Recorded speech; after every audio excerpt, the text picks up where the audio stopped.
Hi everyone, I'm Meng Yu with Xinhua News Agency. I'm now at Qingtian, a small county located in Lishui City, East China's Zhejiang province. And today I have a friend with me. His name is Olivier, and he's a French architect, and he has been in China for 5 years. And during those years, he has participated and witnessed the change of the small village, and even designed a theater behind me. So let's welcome Mr. Olivier. And yeah. Hi, hello. Hello, Meng Could you Yu. please say hi and introduce yourself to the audience? Yeah. Hi, everyone. I'm very pleased today to be here, and I'm Olivier Greder, a French architect, and I'm training architect students in the School of Architecture at the Chinese Academy of Art in Hangzhou since 5 years, and also do some projects in urban design and architecture in southern Zhejiang. Okay. So let's talk as we go along the road. And so, could you please tell me, like, why did you come to China and why did you start your project here in this country? Yeah, so actually, I always been fascinated by Chinese culture when I was young, and later, a few decades ago, I married a Chinese person in Paris, and then I convinced her to come to China to our place, and so we came to Hangzhou, Zhejiang, and I started to teach there, and so why I came is also because in France, we say none is a prophet is in its own country, and that's specifically right in France. So on one hand, I was ready to leave, and on the other hand, here I could have the chance to join the academy, and now I do projects in the countryside, and I feel more and more rooted in China. Also, I have a big admiration for China because it's a country that have achieved a lot of amazing performances, and such a large population, so well organized. So it's fascinating for a European person, no? So, Yeah. and yeah. Yeah, so this country, as we can tell from the camera, is a very is maintenance country. So do you like the nature here? Yeah, here in Lishui, Qingtian, the nature is really very strong because it's mountainous place.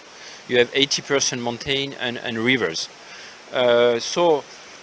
Here the beauty is everywhere, and so the change is that these villages have extraordinary context as a framework and now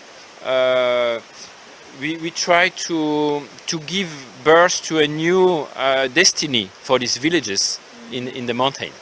That's the case here for Zhejiang. Yeah, as we can hear from the sound of the river, and this place is beautiful. And I know that you have built and designed a community theater here. So, what's the background? Yeah, as you mentioned, every small element here participate to the beauty. This river, the trees, this bridge, this pavilion, and I was fascinated by that village because the streets are very narrow. It's a pedestrian village, and I was interested to intervene here, and I was demanded to conceive a public theater. It's called Wenhua Litang in Chinese, and with combined with 6 family houses together and inserted in that very dense village. So it was a challenge to find a position for that building, and also to arrange the conditions that we could have a public space around it. Now we have here the ancient courtyard of the school that faces this new building, and this ensemble, this together, creates the condition to build now a public square here. Also, the building, I choose to raise it up and free the ground floor, to turn the ground floor in a public space where people can sit here and enjoy a kind of summer climate, where you could be outside because you have fresh air and shadow. Yeah. Yeah. So this is the Yeah, appearance. this of is the theater. So the main room is at the second floor, and so from the dimension it was very complicated because it's very narrow. So actually it's the biggest volume you can do interior in the smallest building Yeah. from the outside. So it's a struggle interior exterior, and that's the result. It's a balanced result. Yeah. I figured out the bricks is kind of different. What's it? So the brick was also a challenge to have that here, because these are real bricks. It's a double wall, and this masonry has been done by the villagers, the community, and it was very challenging for them because, as you can see, there is a pattern inside and a decoration. And this decoration, I choose this pattern because it's a east-west pattern. You can find it in China, in the ancient places, but you can find it in Europe as well. In Venice, for example, the Palais des Doges has this pattern. So for me, it was a kind of hybrid skin for the building, and so I think this was, yeah, it was my idea, a strategy. Yeah. Please show me into the building. I can't wait to go inside. Yeah. Yeah. So. So we will go this way because it's the door, the back door with the access, the direct access for the public. Yeah. So you've mentioned it's not a like very simple mixture about the Western style or Chinese style. It's It's blurred. I wanted to make a fusion. So then you have here, for example, you have a gallery that's very typical European, if you want. Yeah. What's on your left. And also, I wanted this building to combine all the existing passes and become the node between these existing small pedestrian passes. Yeah.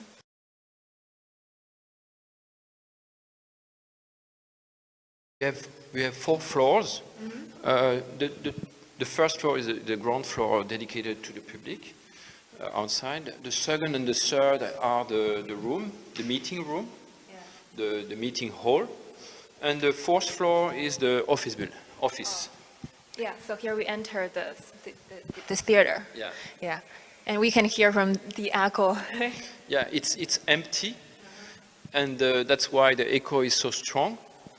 But although it's unfinished, we have still some elements to hang, like the curtains and absorption material, especially for the echo.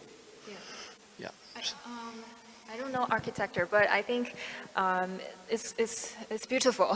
Yeah. So can you explain your idea? Yeah, so before I mentioned, we have a constraint that was the dimension of the place.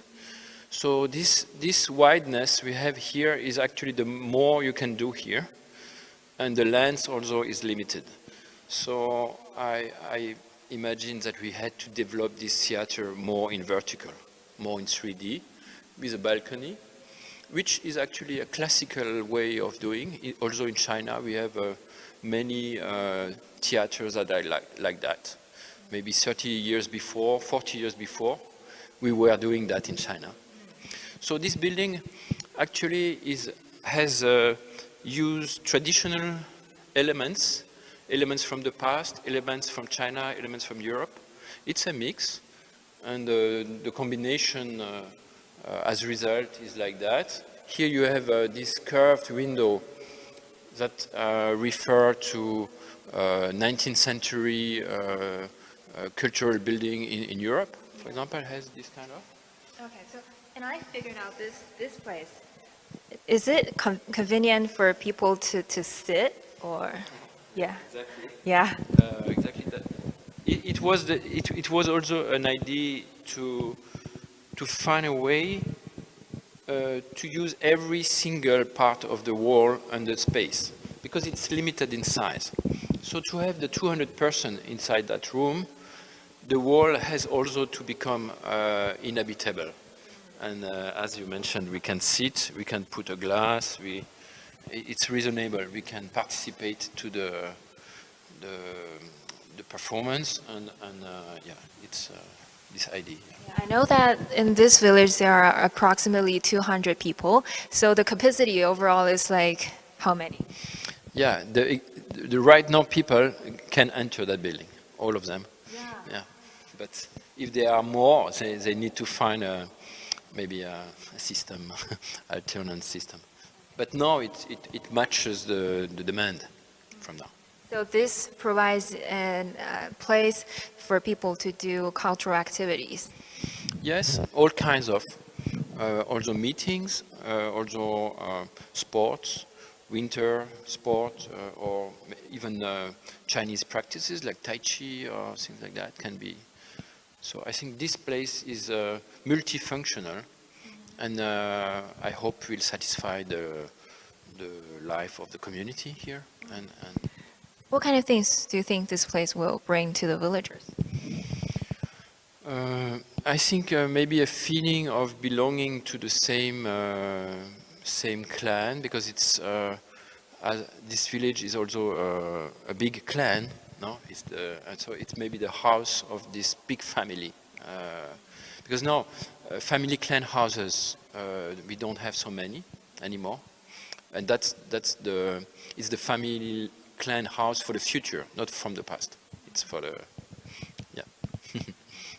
Okay, so let's go walk along the village and see the beautiful scenery. Extraordinary scenery with rice field around, and this beauty has been generated by the farmers, and was not a beauty that was decided, or it was not a wish. It's a result. The village itself is also interesting because it's very compact. It's gathered. And yeah, of course, it cannot grow due to the relief, so that in fact now you could say that these houses together is like a body.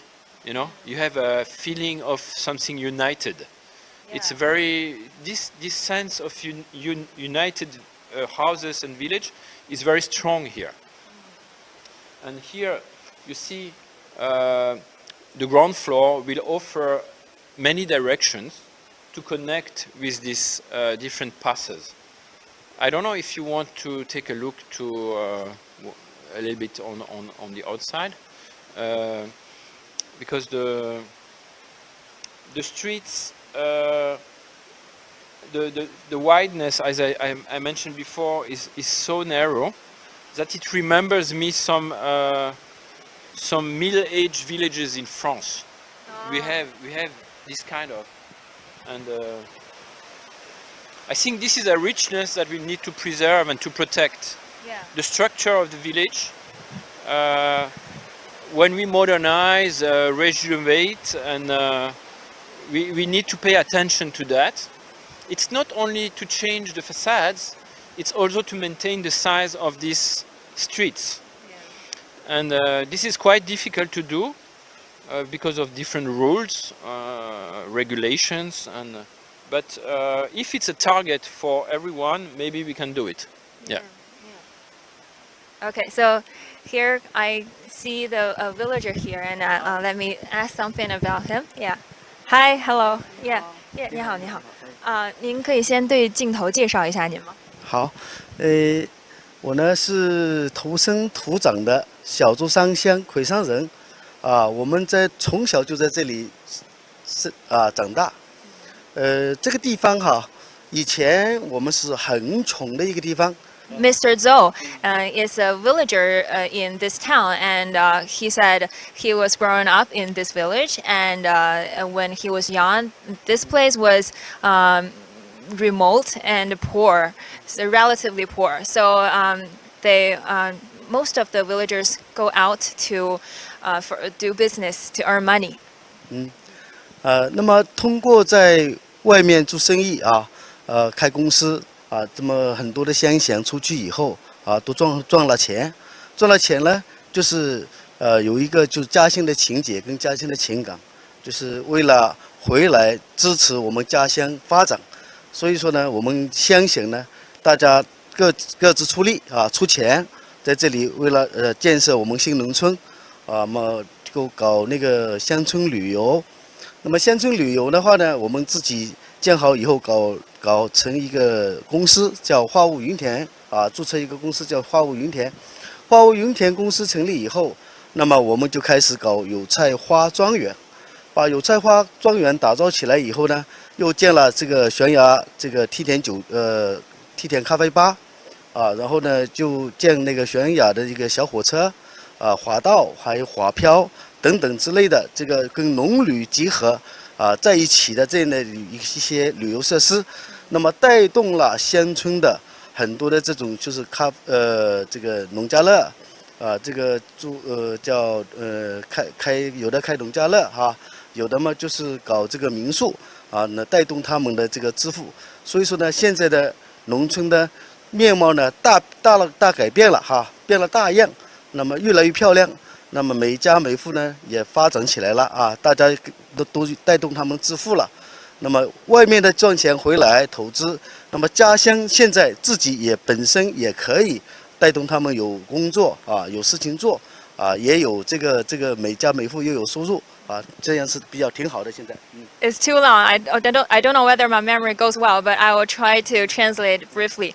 He said when they earn money and they go back to their hometown and they develop the tourism and combine the agriculture and tourism together, and the villagers gradually do the business about the homestay, and they grow the ray flowers and make it to dip with different shapes and different design and attract many tourists here, and people here are getting rich and the life is getting better and better.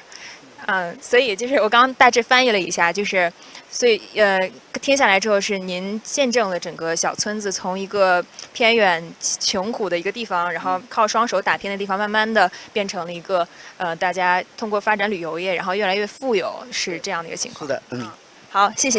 Okay, thank you. Yeah, so Mr. Olivier, you heard of our chat, so do you have any comments? Yeah, I want to say that the villagers are very courageous because they had to leave to find better conditions, but now things are changing for them. Also due to the engagement of the leading local government here, and yeah, I think they did a great job for this place to now have a new destiny, and yeah, it's a step-by-step process, and but in their strategy, what is interesting is that they integrate the agriculture. Yeah. This is very important, and also the natural conditions they have are extraordinary.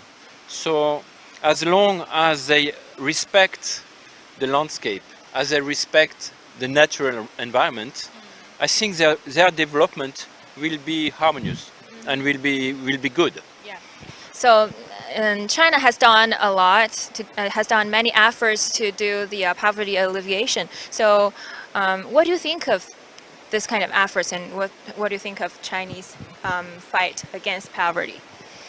Yeah, as a European person, first the result, the achievement is extraordinary, because it's millions of people who came out of poverty in recent decades, and that's for us it's just incredible. And this phenomenon happens in the meantime of the urbanization. So many rural people came to the cities, finding a better opportunity, economic opportunity.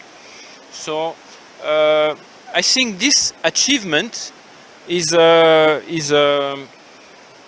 none other country has never reached that, and so that's first thing I want to say.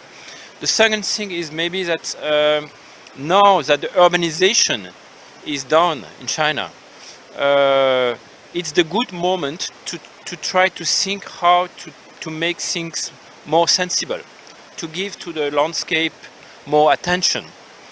So, in my opinion, the countryside should not be urbanized, should be preserved from urbanization, and we should have a special strategy that is more to follow the context and not to impose something to the context.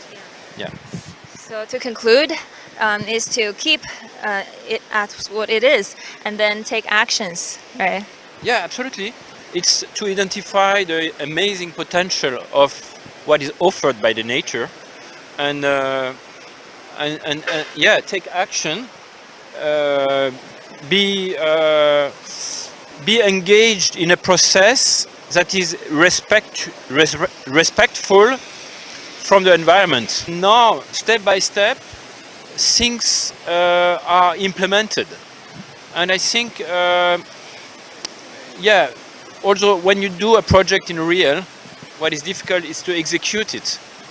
So, a lot of people need to pay attention to change their mind when they execute these projects, because you cannot do like in a city or like in an urbanized place. So yeah, do you have any expectations or have you ever imagined what the future life will be like? Yeah, my expectation for the countryside is that there will be a new generation of people who come here to have a life, also that gonna farm, that they're gonna raise up kids here and give birth to a new lifestyle, and that can only happen if we support the people that want to be back and farm. So my idea was also to say maybe we need to have schools for farming in different places. Every small town could have a farming school, organic farming, with the elderly people that share their tricks and how to maintain the fields. I feel if there is not this kind of idea, it's difficult to maintain the villages. And only the tourism cannot be a solution. We need to have real inhabitants and also optimistic perspective. So if people are acting and everyone is acting in a positive way, maybe that can happen, yeah. I hope so. Yeah, it's worth expecting. It's worth expecting, and although today's weather is not that good, we can still appreciate the beautiful scenery and we can hear the sound of the river. So we should expect a future with sustainable, original, beautiful scenery, right? So yeah, thank you for watching. I'm Mo Yu from Xinhua News Agency. See you next time.